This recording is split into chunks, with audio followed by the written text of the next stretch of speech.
Venir sur les grandes questions qui ont été abordées au dernier Conseil des ministres. Comme vous l'avez tous suivi, le dernier Conseil des ministres a commencé sur une note triste parce que dans la nuit du 4 au 5 mai à Bukavu, principalement en territoire de Calais, il y a eu une pluie qui a occasionné des éboulements de terrain qui ont conduit à la mort de plusieurs compatriotes. Aujourd'hui, la délégation gouvernementale qui est sur place nous a fait un premier rapport qui vous sera partagé à la fin de ces briefings. Il y a 401 compatriotes qui sont décédés à la suite des éboulements des terrains consécutifs aux pluies qui se sont abattues. De maisons ont été détruites et emportées, des centres de santé, des écoles, ponts et autres édifices publics, un drame humanitaire sans précédent.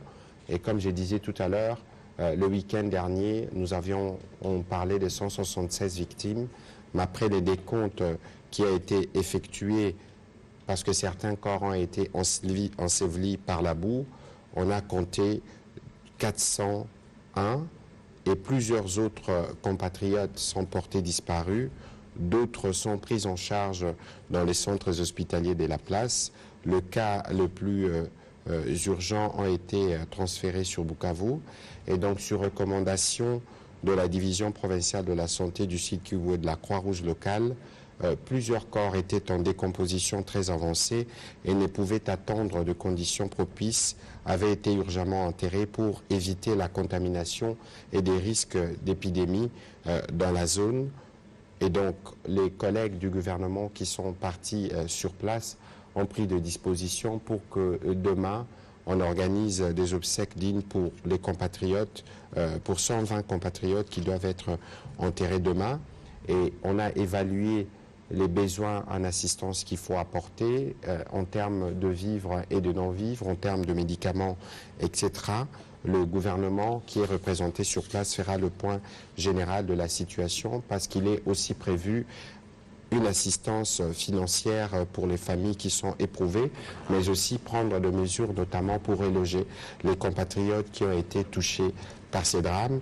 Et donc c'est sur cette note que le président de la République avait commencé le Conseil des ministres de la dernière fois avec instruction faite au gouvernement pour y envoyer une délégation.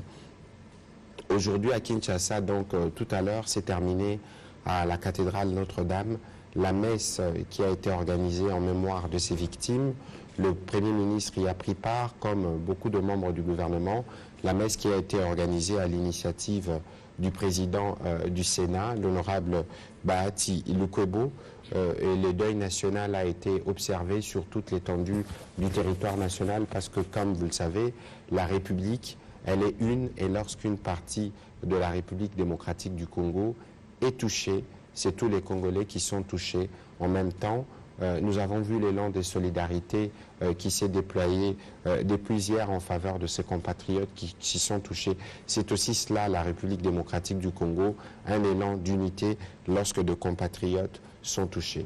Dans la même veine, tout à l'heure, avant de commencer cet exercice, j'ai discuté avec le gouverneur du Nord Kivu. Vous avez sûrement vu les images de l'éboulement de terrain vers Rubaya, là où justement on cherche les coltans. Il y a eu 6 corps, 6 personnes sont décédées d'après les premiers éléments. 3 corps ont pu être repêchés. Nous y reviendrons avec force détail dans les heures qui viennent. Au-delà de cela, au Conseil des ministres de la dernière fois, nous sommes revenus sur la situation de nos compatriotes qui sont bloqués au Soudan, parce que vous savez qu'il y a un conflit armé là-bas et que nous avons entendu le cri d'alarme. Le ministre, le vice-premier ministre, ministre des Affaires étrangères, a informé le Conseil des dispositions qui ont été prises en contribution avec nos représentations diplomatiques de Nairobi et de Le Caire en Égypte pour secourir les compatriotes qui ont été identifiés. On parle de 350 personnes qui doivent urgemment quitter ces pays où il y a des affrontements.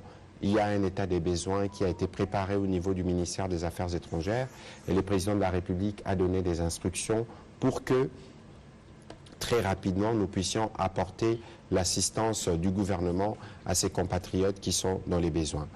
L'autre question qui a fait l'objet des discussions en Conseil de ministres et sur laquelle nous reviendrons, j'espère, cette semaine avec le vice-premier ministre, ministre de l'économie, c'est la question de la rareté ou de la montée du prix de maïs dans la province du Haut-Katanga, dans les grands Katanga, disons, devrais-je dire, et dans le Grand Kasaï.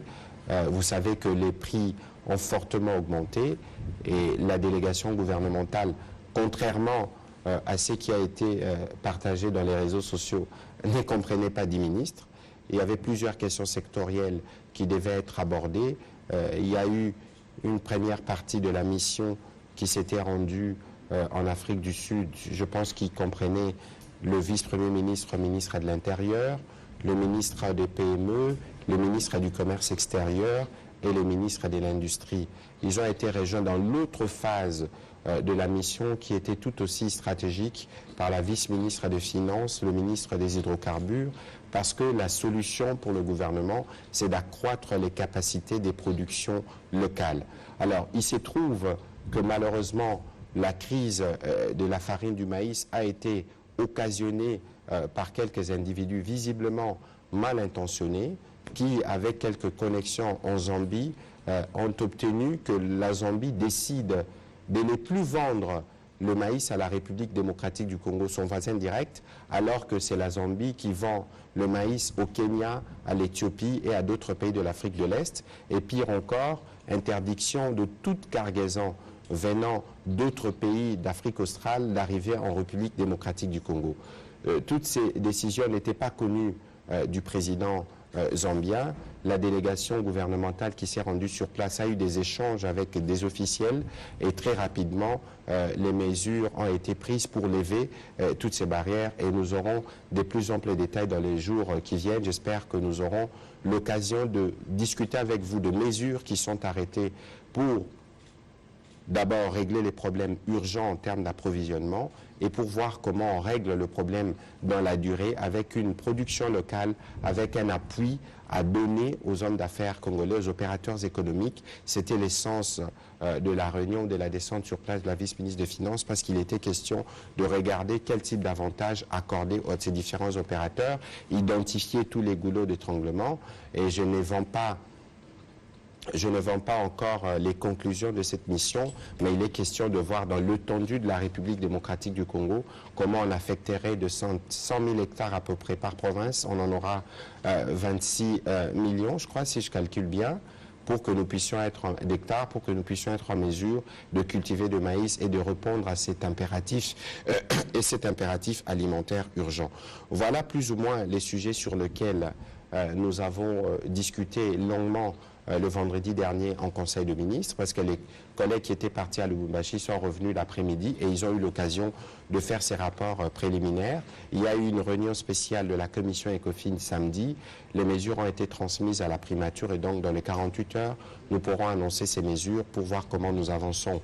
Le Premier ministre a eu l'occasion de revenir aussi sur les dispositions qui ont été prises pour la bonne organisation ce matin des épreuves de dissertation, des épreuves préliminaires aux examens d'État.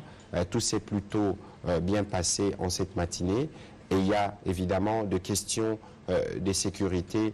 Par exemple, la question de la situation à Kwamut et dans la périphérie de Kinshasa a fait aussi l'objet des communications, notamment du vice-premier ministre, ministre de l'Intérieur, mais aussi du vice-premier ministre, ministre de la Défense. La principale question à Kwamut connaît plutôt la situation est plutôt revenue au calme.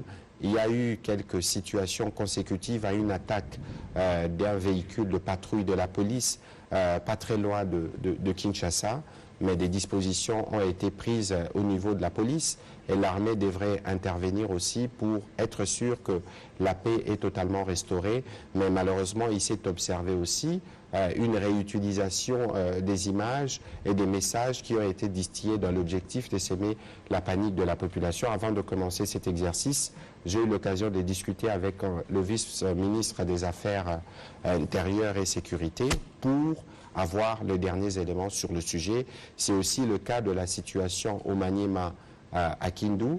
Il y avait là aussi, quelques échauffourées avec quelques inciviques, la police était intervenue pour amener l'ordre et je pense que la situation ce soir est plutôt revenue au calme. Toutes ces questions, c'est des questions que nous suivons évidemment.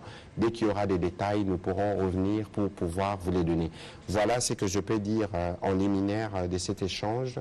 J'espère pouvoir répondre à vos questions s'il y en a. Comme ça, on peut apporter des éléments détaillés à la population qui nous suit, tout en sachant que cette journée a été principalement consacrée à la compassion et à la solidarité et au deuil national en faveur de compatriotes qui ont été touchés directement par ces inondations à Calais. Voilà pour l'introduction. On va commencer par Kati Katai. Plus de 2 semaines à Saké, sans l'eau à boire, il n'y avait pas d'intervention. Aujourd'hui encore, on les voit avec ce qui se passe à Calais. Est-ce qu'il y a moyen, qu'est-ce qui empêche que le ministère des Affaires sociales devienne épais, pratique pour répondre efficacement, comme on le voit ailleurs? Non, écoutez, il faut savoir que le président de la République a déjà dit au niveau du ministère de l'Intérieur, je crois qu'il existe des structures en termes de gestion des catastrophes. Mais une catastrophe, quand elle arrive, elle ne vous prévient pas. Et il faut nous regarder dans les yeux pour regarder quelles sont nos capacités d'intervention partout dans le pays.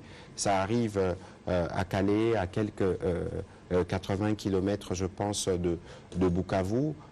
Ça se passe sûrement la nuit et il y a des difficultés.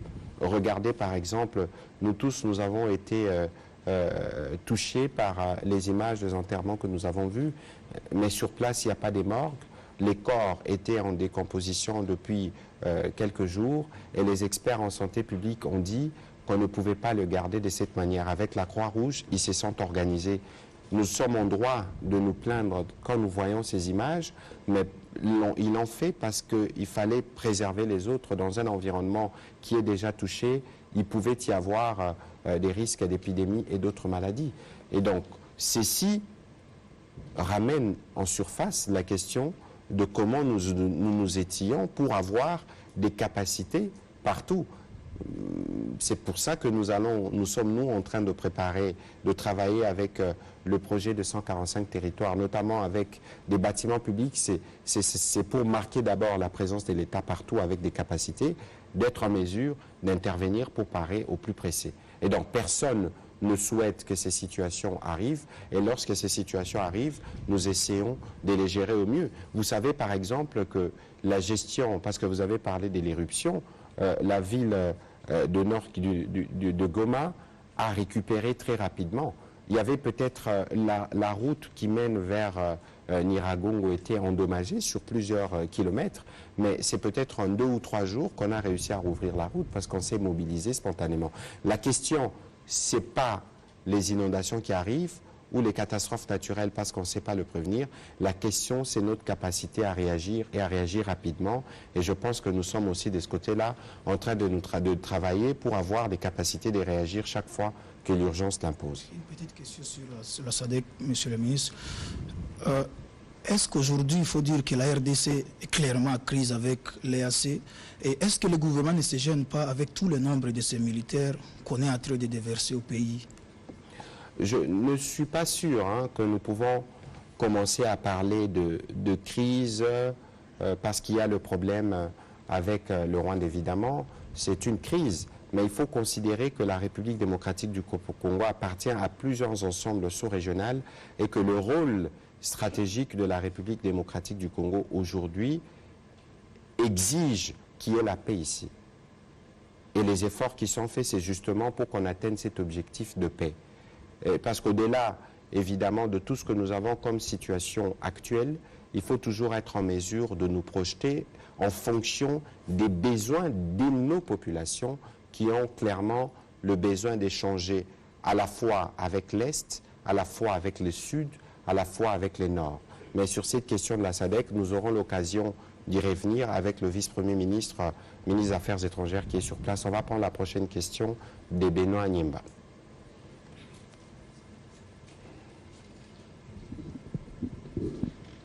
Excellence, nous avons vu des images circuler, je vais rester sur le même angle que Alain.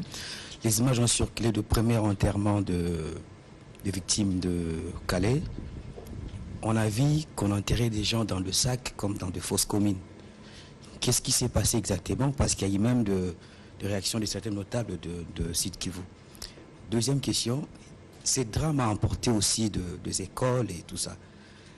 Aujourd'hui, il y a eu leur session d'examen d'État. Est-ce que le gouvernement prévoit quand même des mécanismes pour récupérer des gens qui ont raté, qui n'ont pas pu faire à cause de ces drames? Écoutez, sur la première question, je pense y avoir déjà répondu tout à l'heure de manière détaillée et claire suivant le rapport qui nous ont été transmis. Évidemment qu'il y a eu des écoles qui ont été touchées. Il y en a 4 qui ont été emportées. École primaire Nguliro, école primaire Bouaïré, école primaire Niamoukubi, Institut Chirembera. Et 7 autres écoles qui ont été fortement endommagées. Et bien évidemment, dans des cas comme ça, il est impensable que l'on puisse organiser ces épreuves et que dans la gestion de la situation d'urgence, à la fois le gouvernement provincial et les délégués du gouvernement qui sont sur place, on va pallier au plus urgent. Ensuite, on va regarder, parce que sûrement qu'il y a eu des élèves qui sont morts malheureusement.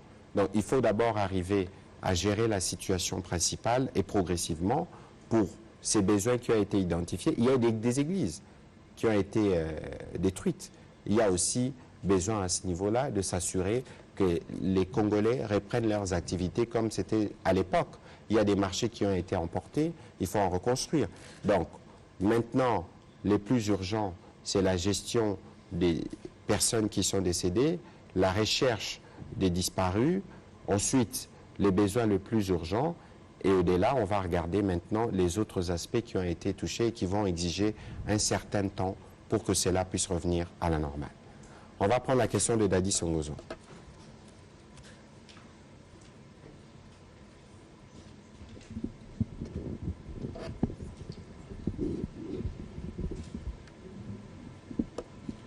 Merci.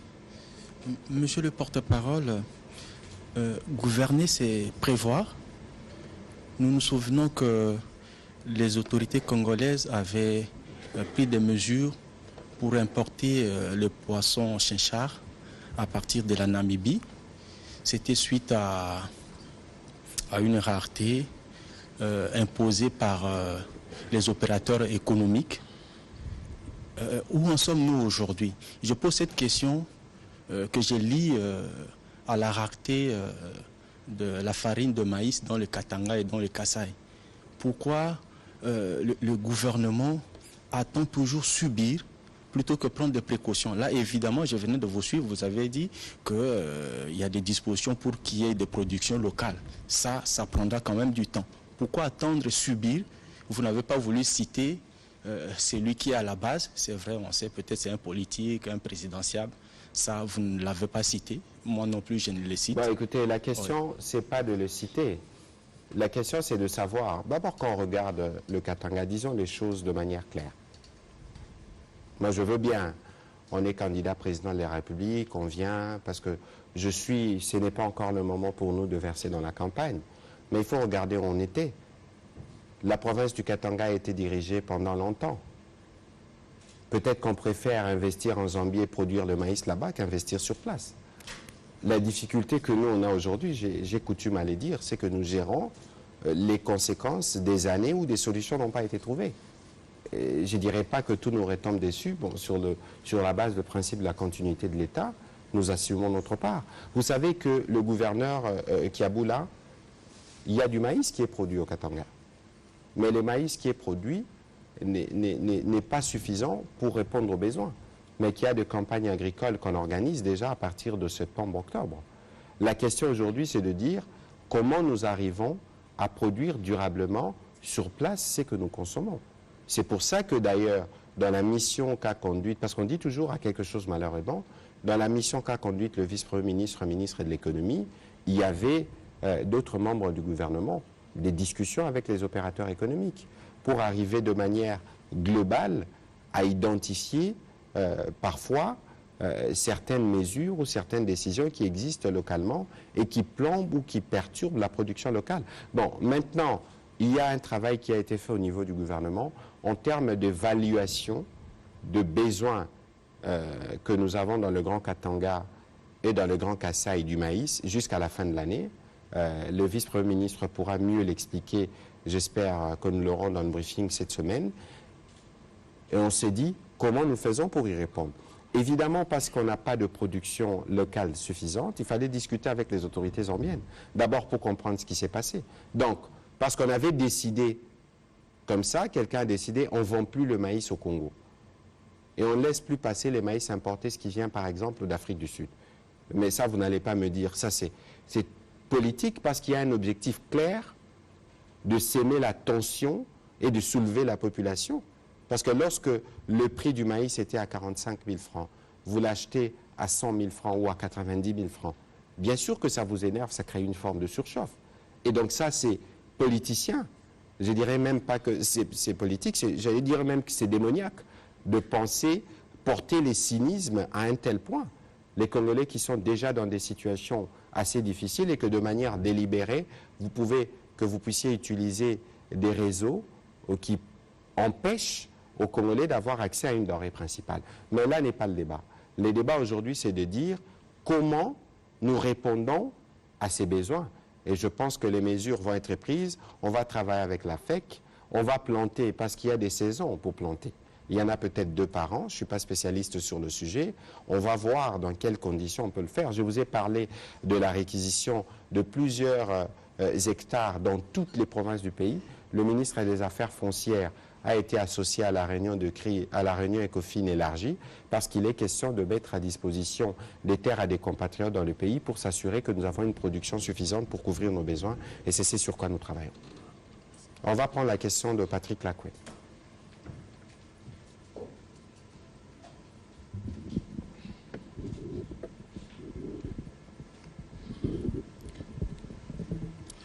Excellence, restons sur ce dossier de maïs.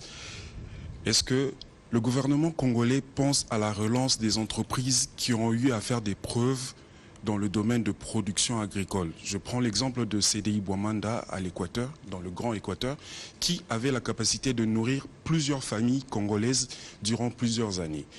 Et est-ce que le gouvernement, à ce stade, réfléchit à l'après-crise de maïs qui est en train de on ne va venir? pas anticiper, on ne va pas faire les débats avant l'heure avec le vice-premier ministre, ministre de l'économie. Il sera là pour vous donner les réponses en détail. Mais parce que la réponse principale à ces sujets ne viendra pas des importations à l'extérieur, elle viendra de la production locale. Et pour ça, il faut identifier nos champions, identifier les différentes difficultés qu'ils rencontrent et apporter des réponses. Et ce n'est que de cette manière qu'on pourra renoncer. S'il vous plaît, Excellence, par rapport au dossier des différents conflits que nous avons, aujourd'hui nous avons un accord avec la SADC. Est-ce que la RDC réfléchit sur la gestion après-conflit de toutes ces entités qui viennent nous aider? Nous avons écoutez, les entités qui viennent, ils viennent avec un mandat précis pour une durée précise. Ici, toutes les entités qui viendront en appui. Viendront en appui parce que ça fait autant d'années que les problèmes durent à l'est de la RDC et cette fois-ci, nous voulons trouver une solution définitive. Mais parallèlement à ce qui s'est fait au plan diplomatique, il ne faut pas oublier que nous parlons de loi de programmation. On a des milliers, plusieurs dizaines de milliers de jeunes qui ont répondu à l'appel à la mobilisation lancé par le président de la République et que ces jeunes sont aujourd'hui en cours des formations. Et c'était qu'une question de temps, on trouvera les solutions et les solutions durables. Et c'est celles sur lesquelles nous sommes en train de travailler sur tous les plans. On ne peut pas compter sur du conjoncturel, mais parce qu'il faut parer au plus urgent, parce qu'il faut éviter qu'il y ait des morts de plus, parce que lorsque le Congo est plombé par la guerre, nous sommes comme un frein pour le développement de l'Afrique et pour régler d'autres questions, il est urgent pour nous de trouver des mécanismes. Et si les faits de l'appartenance de la RDC à des organisations régionales permettent de trouver des solutions, on avance. Je vous donne un exemple d'un point qui a été abordé en Conseil de ministres la dernière fois. Ça concerne SASO. SASO, c'est une charte, une organisation régionale dans le cadre de la SADC qui a été créée en accord avec l'Organisation de l'Aviation Civile Internationale, OACI, pour accompagner les pays de la sous-région dans le respect des règlements tracés par l'OACI, par exemple, pour sortir de la liste noire. Aujourd'hui, la République démocratique du Congo est signataire de ces chartes. Du fait de l'avoir signé, nos formateurs ou nos techniciens pourront être formés et recyclés sans payer des frais particuliers. Et régulièrement, nous pourrons avoir des missions d'inspection dans les cadres de la SADC qui viendront voir comment nous améliorons nos résultats. Alors, de 2006, on était à 11%. Aujourd'hui, nous sommes à 66%. Il faut encore 9%, 75% pour qu'on sorte de la liste de l'OACI, de la liste noire de l'Union européenne, par exemple. Vous voyez qu'on a fait beaucoup de chemin nous-mêmes. Mais puisqu'on adhère à cet avantage sous-régional, ça nous permettra d'accélérer les programmes que nous faisons. Donc il faut considérer que dans le monde d'aujourd'hui, nous avons évidemment le devoir de travailler, d'interagir avec les autres. Et c'est dans ce cadre-là que cela se fait. On va prendre la question de Pascal Mulunda.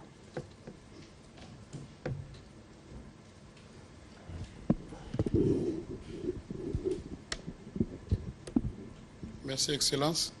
Permettez-moi de revenir sur les commentaires des membres du gouvernement, parce que c'est devenu un peu viral. Excellence, quand un membre du gouvernement fait un commentaire au cours d'une interview en disant que même si le président Kagame nous tue la population à l'Est, il demeure notre frère. Est-ce que cette déclaration ne porte-t-elle pas un discrédit au niveau du gouvernement? Deuxième question, c'est sur le sommet de Bujumbura. Comment le gouvernement peut-il interpréter l'absence des deux chefs d'État, surtout celui du Kenya? Bon, écoutez, sur la première question, il ne faut pas faire le lit de la polémique. Dans ce qui se passe en République démocratique du Congo, fort malheureusement, je vais le dire franchement, c'est que nous-mêmes, parfois, nous alimentons nos adversaires. Un jour, je veux vous partager les rapports du comportement, entre guillemets, des Congolais sur les réseaux sociaux. Parce qu'il y a des hashtags, ok? Chaque fois, vous suivez par exemple la polémique sur le russe, le français, etc. La guerre aujourd'hui, elle est d'abord digitale. Ce n'est pas seulement sur le front militaire. Et de ce point de vue, le Rwanda n'est pas un pays démocratique et donc les voix sont étouffées. En République démocratique du Congo, les voix sont libres. Et nous avons beaucoup de gens qui sont des nonsologues, etc. Il suffit que quelqu'un inocule un venin quelque part parce qu'on en veut au président Tshisekedi, parce qu'on en veut à Mouyaya. On pense qu'en multipliant ou en repartageant ces messages, on pense pouvoir montrer que bon voilà, on leur fait du mal. Et pourtant vous faites du mal au pays. Parce qu'il suffit aujourd'hui qu'on inocule 2-3 venins. Je veux vous donner des exemples concrets. Nous en étions ici à la campagne Rwanda Skilling qui avait pris fortement. Et puis au mois de juillet, il y a eu évidemment des messages contre les Nations Unies. Et finalement, vous avez eu l'impression qu'à un moment, on n'en était plus dans le Rwanda Skilling. On est parti sur un discours à relayer certains discours anti-MONUSCO. Mais la campagne anti-MONUSCO n'est pas venue de nous, elle est venue d'ailleurs. Parce qu'il y a des effets multiplicateurs sur les réseaux sociaux. Et donc aujourd'hui, nous-mêmes, il faut qu'on fasse attention à ce qu'on relaye. Parce que moi, j'ai été peiné hier de voir, disons-nous les choses franchement, nous connaissons l'état dans lequel se trouve notre pays. Et que nous faisons des efforts et que si vous arrivez dans nos positions demain, vous serez peut-être dans la même situation. Et donc, lorsque il y a eu ces enterrements, bien sûr que nous tous, ça nous choque. Mais nous tous, on est choqués, mais très peu, j'ai vu très peu de gens vouloir s'intéresser. Il dit pourquoi ils l'ont fait de cette manière et si vite. Nous tous, on a commencé à blâmer. Mais je suis désolé, nous-mêmes, nous contribuons à une mauvaise campagne contre notre propre pays. Donc, il y a un moment, on se dit, les gouvernements devraient faire ça. Évidemment, on doit le faire, mais dans une situation urgence, l'urgence peut vous imposer des situations qui sont incommodantes. Est-ce pour autant, pour certains, de dire « Ah, voilà, ça c'est une occasion pour enfoncer tel, pour enfoncer tel ». Non. Pays de la SADC où ils ont quand même eu des accords bilatéraux aussi intéressants. Est-ce que ça ne sera pas une nouvelle déception? Est-ce que vous avez fait l'évaluation avant de cette force qui était là? Bon, écoutez, avant aujourd'hui d'opter pour cette façon, je l'ai dit ici, brigade. Je l'ai dit que nous aurons... Peut-être la dernière question pour terminer. Donc, en fait, c'est un complément. Non, non, c'est pas la quatrième question. En fait, c'est un complément de la troisième question. En fait, il ne se posera pas un problème des fonds, de ressources, parce que nous savons qu'avec la brigade, la fois passée, la MONUSCO était bel et bien présente. Et aujourd'hui, on opte pour la même force. Est-ce que la MONUSCO, justement, c'est ça la question, est-ce que la MONUSCO ne viendra pas par la suite pour dire, voilà, nous récupérons cette force pour que nous aussi nous soyons intégrés? Il ne faut pas qu'on anticipe sur les débats. Nous, notre marque déposée que vous connaissez, c'est la redevabilité. Et donc, il y a les décisions qui ont été prises, le sommet qui a été préparé. Le moment venu, nous reviendrons avec le vice-ministre, ministre des Affaires étrangères, pour discuter de toutes ces questions. Et en ce moment-là, vous en serez plus édifiés, parce qu'il ne faut pas aller sur de gros mots hasardeuses, etc., parce que dans les décisions que le président de la République prend, il sait que l'opinion congolaise n'est pas favorable à avoir de forces étrangères. Mais si le président de la République, commandant suprême, arrive à le faire pour avoir un appui à nos forces armées, c'est parce qu'il y a une réalité de terrain qui l'exige. Et dans le cadre de l'appartenance à des organisations sous-régionales, c'est des mécanismes qui sont prévus et pour lesquels la RDC peut demain intervenir dans d'autres pays pour aider à ramener la paix. Il faut considérer donc que ce n'est pas des mesures hasardeuses, c'est des mesures qui sont réfléchies parce que l'objectif ultime pour nous, c'est de ramener la paix dans cette partie du pays. Alors, je ne voudrais pas, moi, faire des commentaires, parce qu'ici, nous ne faisons pas la politique politicienne. Et nous sommes dans des positions qui sont diamétralement opposées, où je disais, vous avez peut-être des gens qui ont le rôle facile de la critique, nous sommes dans l'action. Et donc, on ne peut pas comparer nos lignes, mais s'il y a besoin des discours et qu'on estime, en les disant, ça va aider à gagner en crédit, il n'y a pas de problème, c'est la démocratie, mais nous avançons. On va prendre la question de Kevin Inana.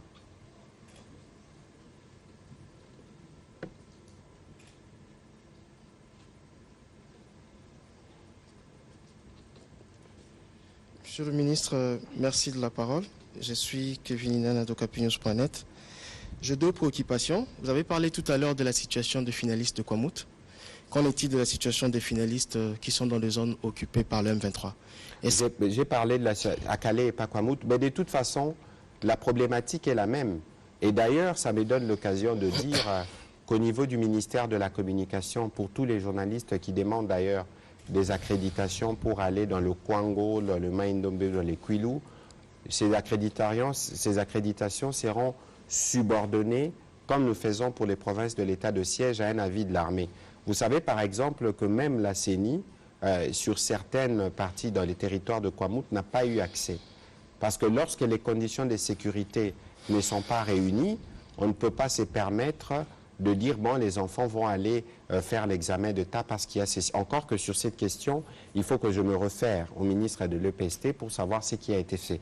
Mais il y a un principe qui veut que lorsque les conditions de sécurité ne sont pas réunies, que certaines activités ne se déroulent pas normalement. Et donc pour les journalistes, nous ferons un communiqué pour que dorénavant tout le monde sache, si nous voulons aller à Kwamouth ou dans le Kwango, il faut une acceptation préalable au niveau des services de sécurité pour nous assurer que votre sécurité est assurée lorsque vous allez sur place. Monsieur le ministre, par rapport à la deuxième question, c'est au sujet de l'arrêté de la farine de maïs. Est-ce qu'on peut dire que la production des Kanyamaka-CC n'est pas suffisante pour résoudre le problème? Mais c'est évident que la production de Kanyamaka-CC n'est pas suffisante et qu'il faudrait, nous, aller davantage pour couvrir les besoins. Je pense que s'il faut combiner les besoins de Grand Katanga et du Grand Kassai, il s'agit, je pense, des 10 provinces. Si vous comptez toutes les provinces du Grand Katanga, ça fait 4, ou de l'ex-Grand Kassai, ça fait 9 provinces. ça fait quand même au moins 5 millions d'habitants qu'il faut nourrir tous les jours par le maïs. Et donc il y a un besoin d'accroître la production. Et c'est dans cette optique que nous allons travailler pour trouver une solution durable. Merci, monsieur le ministre. Voilà. Alors, je constate qu'il n'y a plus de questions. On va prendre la question de Fabrice. Retard ya bongo, ko lamuka après dégâts. Motuna nanga ya souk ezali mingi na province ya Mai Ndombe, Grabandundu, baimboka moya kotambola kokene na province ya Kwilu ezali te, ya kokene na province ya Mai Ndombe ezali te, surtout na nzela ya Mongata. Boni sécurité nini obozi po ete bana mboka batambola malamu na bituka na bango matondi mingi. Merci. Tokozongela na bosanaki motuna Jacques Munduba tokozongela e. Mais na motuna na ya suka o lobby sécurité na Grand Bandundu. Omoni situation lelo na Kwamut d'après rapport au vice-ministre intérieur à Pesakingai et Zongi Kimia ba déplacer ba komi kozonga. Et que ba effort ya pacification et zo salama et sali ke ba nebele batika ki mando ki batika ki pe ko sala ba nungu ya bitumba kasi omoni na ba situation wana nyonso esilaka na ngonga moko te ezalaka toujours na ba groupe oyo bazaka ba groupe résiduel o ba operaka kasi na bisiko nyonso ba problème wana ezalaki police etinda ba escadron ya GEMI un groupe d'intervention ya police oyo bazalaka ndinga wana nzela wana il faut akenda ebi kena tongo na poko na rozonga komona bana ceux qui yoza na moi ba doute sur sécurité na yo kokende te leur sécurité kozala restaurer quand ndenge toyaka koloba tokoloba pona repermettre ba congolais bazonga na bisika bakende kosala bilanga na bango bakende kosala o balingi ba déplacement basala kana parti wana bon olobi makambo etali masangu omoni makambo etali masangu crise oyo to connaître na les grands Katanga et les grands Kasai eza eloko moko batunde balinga ke sala mabongo nabite soki na benga bango badongolo miso na benga bango soki ndenge nini mais eza na bato bana milimo mbindo pour comment okoki ko expliquer que biso na Zambie toza ba pays voisins o toyokana toza na mécanisme mais kasi bolamki na tongo batu moko kuna balobi non seulement torote ke la lisusu ba congolais masangu te mais mituka nyonso o ekouta Afrique du Sud tope bamboka ya Afrique australe o ekomema masangu eleka na Zambie te biso toyebi ke na ba Zambien toza na ba relation kitoko tozo sala na bango makambo ba batterie awa toza na ba cobalt bango pe baza nango toza na cuivre bango pe baza nango yango mokonzi ya mboka atindaki mission avec le vice-premier ministre Kamere bakendaki Afrique du Sud bakendaki kokutana na ba producteur oyo bazalaka ba fournisseur de manière générale parce que ata ba fournisseur qui ceux qui yaka na mutuka et que les cara par la Zambie a lobby masango kokota na Congo te banaki balekate donc il y avait une dimension politique oyo il fallait salama ministre économie akendaki Afrique l'air bazongi na Zambie na retour na bango j'espère que bilili il faut leka basali ba réunion na ba ministre agriculture na ba ministre industrie kuna ba yebisi bango que ba mesure oyo salami wana biso moko pe a msusu atoza kokamwa donc batu moko bakotaki na ndinga pona komema nungu po bayebi ke soki masangu prix nango ezalaki 45 000 francs l'air ekomi 90 000 francs eza pona kopesa bakongolais kanda l'air eopesa bakongolais kanda bakosi soulever contre nani bakosi soulever contre baautorité publique eza neti kosala koluka neti mwa diabo motema mabe koluka mo eloko moko boye kotia kaka oui bon tosala na biso politique ndenge tomesana kosala mais eza na biloko okoki kosala politique te carburant pe kota ina kati parce qu'il faut SNCC train ko évacuer il faut prix nango boye tout ça Didier Boudimba azaki na Lumbashi madame Onege vice-ministre à finance yé pas alaki kuna parce qu'il fallait ko solo là na batu ya douane na ba opérateur économique pour na ko identifier koko sonini ba opérateurs locaux ba rencontraka à la fois leurs eaux importés leur pe bolingi ko produire rapport et salamaki parce que réunion spéciale et ECOFIN et Salamaki samedi avec sous la présidence du ministre VPM Kamere, Batinaki rapport na primature, puis j'espère que leur rapport wane kozala adopté na roya awana VPM pour expliquer que limbo là dans les détails ba mesure au nini biso to kanisi ko permettre biso de régler les problèmes urgents, peut régler les problèmes dans la durée. Au moins biso moko to koma pe ko contribuer parfois na ba campagne ya mabe contre mboka na biso. C'est pour ça qu'il faut qu'on soit vigilant sur le moni loko moni vidéo na ba réseaux sociaux avant au kabola tuna. Est-ce que ça solo toi le kuta? Yango to meme la rabino ba réponse na. Kasi na processus autolobie à désarmement. Mais ba M23 ne bazana biso to lobangwa. Bana mususu batenga mawana eza ba congolais. Baza na ba rwandais ba pesa ba appui. Mais leur biso to ça la processus il y a des mobilisations. To ko identifier bango. Mwana oya biso aebana toye ba koko nae, toye ba noko nae, toye ba mama nae, toye ba mboka nae. Toko tuna ozaki wapi parce que ça processus à liboso. Ensuite toko tcha bango na processus il y a tout autolobie pas question. Il y a ko recycler bango ko zongisa bango na mapinga. Parce que koko so na mapinga na biso les deux années. Ba brassage na ba mixage to sala. Tozoka batuka bon, to salika neti sangisa babenga on neti moi ki zoba zoba. Mutu na mutu aye na ndenge na ye, aye na ndenge na ye et komi na ba moment moko boza na franc, bomoni mutu moko atengami. O na katisi na nga côté kuna. Biloko wana ndeza ba kokoso biso to lingi to régler de manière définitive. Ozomona. Mais toutes ces questions tozota lango VPM Jean-Pierre Bemana bakonza mapinga bazota lango pour na rotala ndenge nini ba repesa biyana. Voilà. On va terminer. Alors, Jacques Moulouba, j'espère que c'est une question spécifique. Venez. Comme ça, on va terminer avec vous.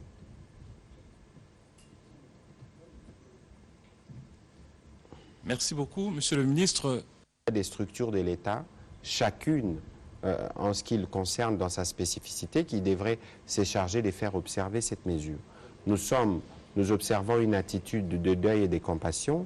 Et lorsqu'on met les drapeaux en berne, c'est pour montrer que tous les pays ont été affectés. Bon, écoutez, je n'ai pas été sur le terrain pour le vérifier, mais vous faites une remarque pertinente sur laquelle on va travailler pour que, dorénavant, lorsque les mesures sont prises, que tout le monde le respecte.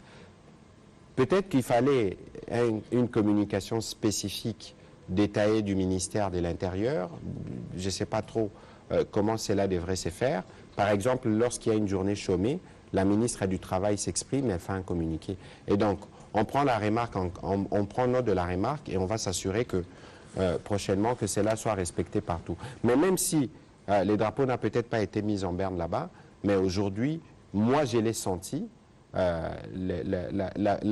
petite image que nous avons utilisée pour illustrer que la République est une, a été largement partagée sur les réseaux sociaux hier, a été largement partagée sur WhatsApp et sur les télévisions. C'est la preuve que les Congolais sont solidaires, c'est la preuve que les Congolais compatissent avec les compatriotes qui sont dans l'Est de la RDC. Voilà. Permettez. Allez-y. C'est en rapport avec le démarrage de la session préliminaire de l'examen d'État.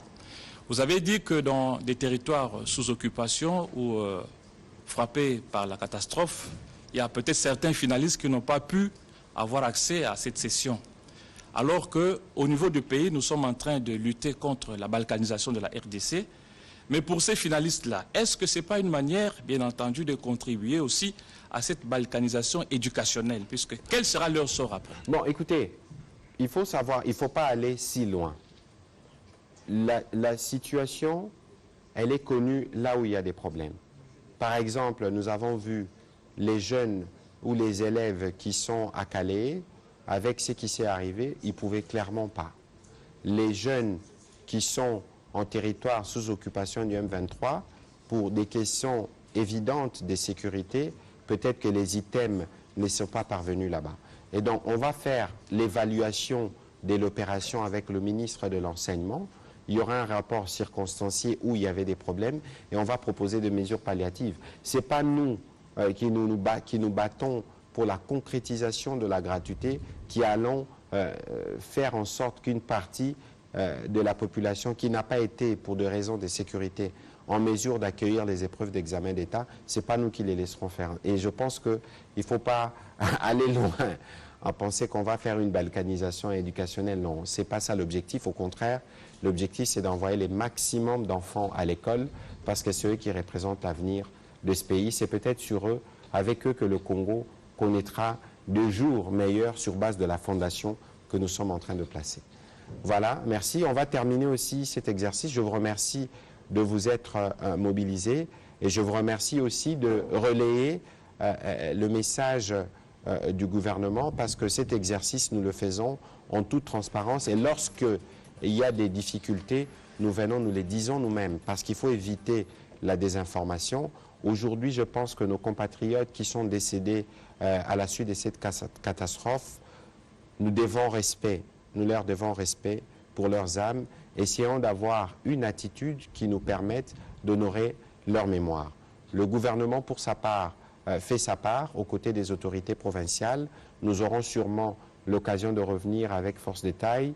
Il y a une messe qui a été faite à Kinshasa pour montrer que nous sommes tous ensemble et que des efforts vont se faire pour s'assurer que les survivants à cette catastrophe puissent être relogés, les écoles puissent être reconstruites pour que les enfants puissent passer les épreuves préliminaires comme prévu. Je vous remercie et bonne soirée chez vous.